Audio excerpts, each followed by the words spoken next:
Okay, hi. What we're going to do today is a charcoal study. It's enabling us to think about composition, think about light and dark, think about form, as we then use this charcoal study as a springboard to do other pieces of work, perhaps a watercolour study or an oil pastel study, oil painting or whatever. So the principal concern I've got here is not with accuracy and detail, but more about structure, the way that the light is falling over the fruit, the way that the fruit actually forms a composition in itself. So I'm going to use some apples and pears today as a sort of springboard for work that's going to keep on going forward. So charcoal. I'm going to use a piece of willow charcoal on a piece of lining paper. Lining paper is really useful because it's cheap. What I'm going to do is just draw in the form. This is going to be a cut apple, and I'm going to start at the front and work backwards with the forms because it means I don't get so many crossing lines. If I'd started at the back and worked forward, I'd have loads of lines in here that I wouldn't otherwise want, and I'd be having to rub them out all the time. One of the things the reason I'm using charcoal to do this is that if I'd used pencil, it would have actually sort of dug a groove, or can dig a groove into the paper. Then the charcoal actually, when you put it on, fills the groove, and it doesn't make a particularly nice impression. And the other reason is if you're using graphite in terms of pencil, for instance, you can find that the graphite actually creates a surface that the charcoal actually adheres to, and it's kind of sticky, or it acts as a repellent depending on the nature of the graphite itself, and the binding agent in the graphite. So it's not a good idea to go over the top of pencil if you can possibly avoid it. It's much better to work in charcoal. Doing apples and pears, just quickly sketching them in, you'll notice that the apples are not round. They're a variety of off-centre shapes. It makes them much more interesting. They usually tend to be a bit more flat at the bottom and move outwards as you go. And pears are generally a circle with a conical bit on the end. So they're again a different shape, but they're not geometrically circular or particularly even in their shape and form. They're quite difficult to get the perspectives on pears correctly because of this odd shape that they've got. It takes a little bit of practice, which is why doing a charcoal drawing is quite good, because it's a sympathetic movement. You can on a surface, and you can move them around a bit. It makes it quite a bit easier to do. I'm going to have a cut apple here, and cut apple here. That's going to give me two areas of light in the picture, and it's going to create a diagonal movement across the form as well, and that should help in a structure and composition. And the overlapping forms, there's a contra diagonal coming here, a bit of a baroque curve coming through. So I've got a nice bit of structure coming into the picture. I'm going to move on to my willow charcoal, thicker willow charcoal here. It's very flat on one side, as you can see. It's starting to go, beginning to wear through to the centre here. It's starting to change the colour a little bit because the core is coming out. But I'm going to use it on its side to actually put in some background. It's a very useful tool because you can get a lot of coverage quite quickly with this charcoal here. So I'm building in what is essentially the background. Now I'm using a smooth plastic board here with a paper on it. If I was using a wooden board, I'd probably start to find I'm getting a wood grain effect coming through, which is quite useful if you want it, but it's not so much fun if you don't. I'm thinking about the light coming in from the top left-hand corner, so the shadow on the fruit is going to be on the right-hand side, and the shadows that the fruit is casting is also going to be on the right. And what I'm doing with the charcoal here is I'm moving it around the form of the fruit. So rather than just going up and down, I'm following the form of the fruit, and that actually starts to create a little bit of the sense of the skin. And building up around these shapes to just give me a little bit of a sense of shadow, light and form. At the moment, I'm not too worried about getting it absolutely right, because we're going to come in and do some more drawing and some tidying up as we go along. And I'll knock it all back, smooth it all down a little bit to get rid of some of this harsh line. And I'm again following the contours of the fruit with my hand when I'm actually shading and blending here. It just helps to keep that sense of movement into the form of the fruit. It helps you understand the form of the fruit as well as you follow the curves through. So that just gives me a little bit more of a sense of balance to the picture. And it starts to also introduce a little bit of secondary shading, if you like, into the fruit. So I can start to introduce just a little bit more subtle shading rather than just the solid black that we had before. So whilst it's knocking it back, it's also enabling it to spread a little bit more around the picture. Gives us a little bit more form. I'm going to come back into a medium charcoal stick now, and I'm going to put on some lines here of the form, which enables me to get some sense of structure going on. Now, these lines are what you would call bridging lines, and they serve two purposes. I mean, one, they actually help to define the form itself, and the other thing is that they start to actually define areas of colour or light or shade. And you can see the effect that putting the line around this apple here has done. It's created white flesh against the darker background, as well as actually helping to define that shape. The other thing is I tend to try to work on a thicker line on the shadow side, and a much thinner line, or even no line at all, on the top. And again, it just adds a little bit more interest to the shape of the fruit, and it engages the viewer in a different way. So they don't have to be solid, consistent all the way through. What also I'm doing with this charcoal is because it's a smaller, thinner piece of charcoal than the big stick that I had, the big willow that I had. It gives me a darker value, but it also helps me to start building up some more of the light and shade into the picture.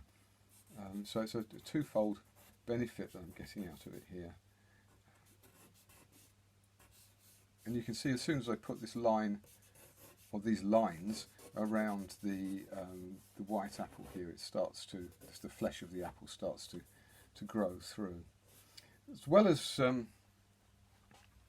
using bridging lines, I'm going to lose this bridging line here because I'm going to come in here with a bit of shade at the bottom of this apple and a bit of structure on the base of that apple.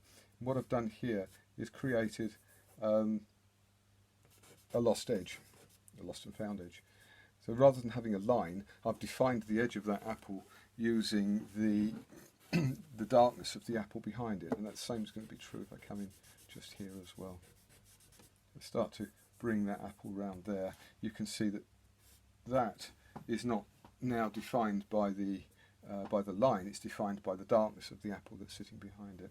And we'll do the same with this one here. We can create the edge of this apple not by line, but by a change of range.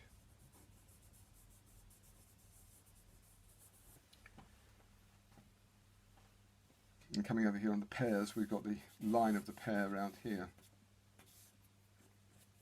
and we'll come over with a thinner bridging line. Bridging lines been around for a long time. Certainly you can find in the work of Titian, for instance, I think you can find bridging lines. Rubens, I think, has got a few in them, but they're much more redolent in the 19th, 20th centuries. But the best exponent really is probably Cézanne. If you look at Cézanne's apples, they're beautifully defined with bridging lines, and he uses them both for structure and for creating a range value between the background, foreground, or segregating colours. So his yellow looks much more vibrant because it's got a bridging line around it. If you take away the bridging line, you actually lose a lot of the vibrancy of the colours. Toulouse-Lautrec, Degas as well are both really good exponents of using bridging. So this giving me a little bit more sense of structure in my fruit. And what I want to do now is just have a quick look at this. It's got this nice sense of diagonal coming through. What I think would be really quite nice to do is enhance that diagonal. I haven't got the opportunity of using colour here. You could introduce bright spots of colour through the picture and take the viewer through. What I'm actually going to do here is put in a table edge. And with charcoal, I've got one with a worn down side, which makes life a bit easier. So I'm going to put in a charcoal line here for the edge of the table, and another one for the base of the table. So all of this under here is the bottom of the table, underneath the table.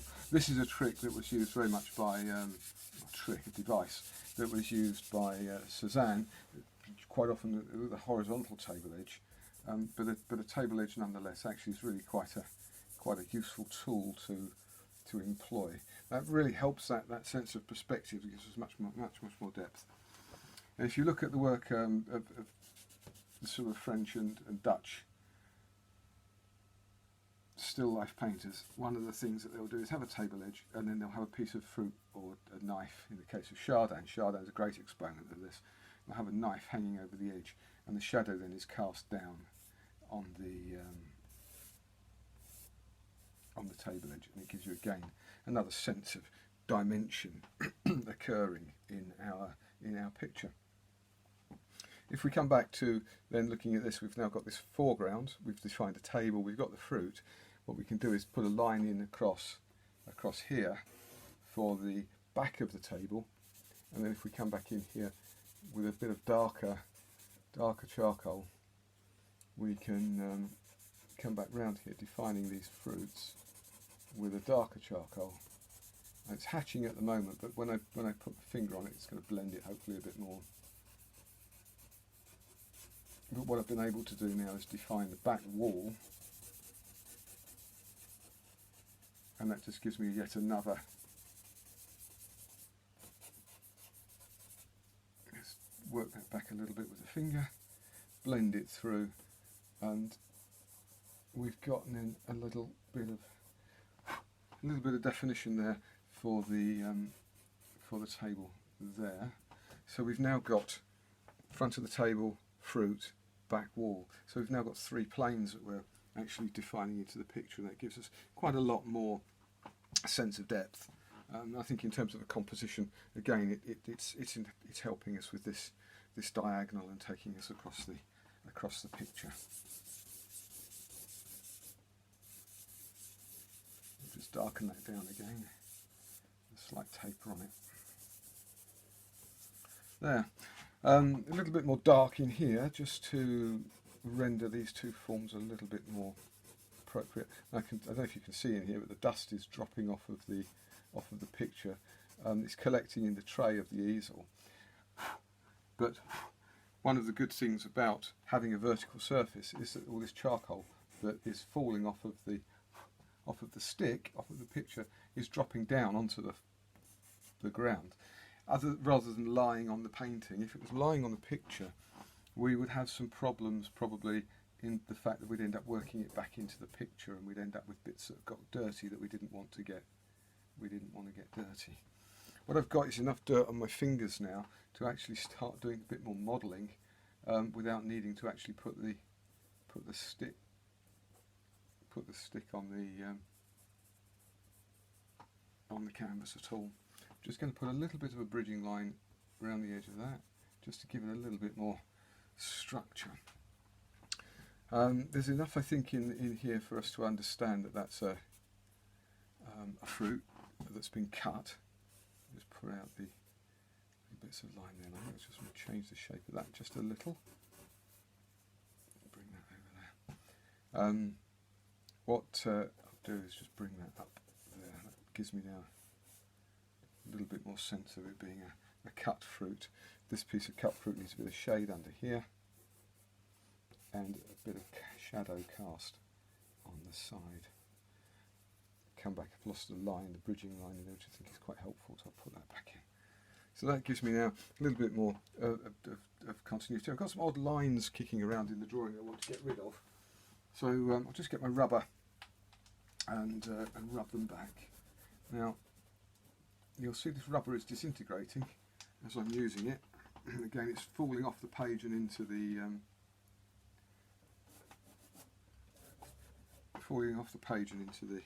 well at the bottom. The reason it's disintegrating is because it's bread, and it's unfortunately brown bread. We haven't got any white. As I've said to you before, the best white to use is a supermarket white. It tends to be quite sticky, damp, and hangs together quite well. It makes a very, very good rubber, but it's a great way of cleaning up your picture. It's much better than using a putty rubber. I always think a putty rubber leaves a little bit of a residual surface, which again the charcoal catches on. Again, because I'm vertical, all this breadcrumbs are dropping into my tray. If they were not, and I was working horizontally rather than vertically, then it'll be lying on the board, and it just makes a real mess of things. Last thing I want to do, this paper, lining paper, is cream. It may look white in this picture, but it's actually cream. If I put a piece of white paper against it, you can see how much difference there is. The nice thing about this lining paper is that because it's cream, I can use a white pastel and just put some highlights on my picture that just give me an extra little bit of focus here. Mainly I want to concentrate on this passage of the fruit through the passage of the fruit here through, and this piece of fruit just here. I'd like that to be a little bit brighter. And a bit of light just catching the edge of that fruit just there. So that now gives me a little passage of white, and this piece of white that I've put on here also leads that through into the picture. So that's really all I want to do with this. It's given me enough knowledge and understanding really to understand what I want out of my composition. It's not a colour study. What I'll probably do next time is a colour study, and we can look at the way that we can move and manipulate the colours to make an interesting picture. If I just stick a frame around it, you can see really a little bit more about how well it looks as a composition. So I think it's going to work quite well. If you have any questions, do drop me a text or an email, and I will endeavour to answer them as quickly as I can. Thanks now.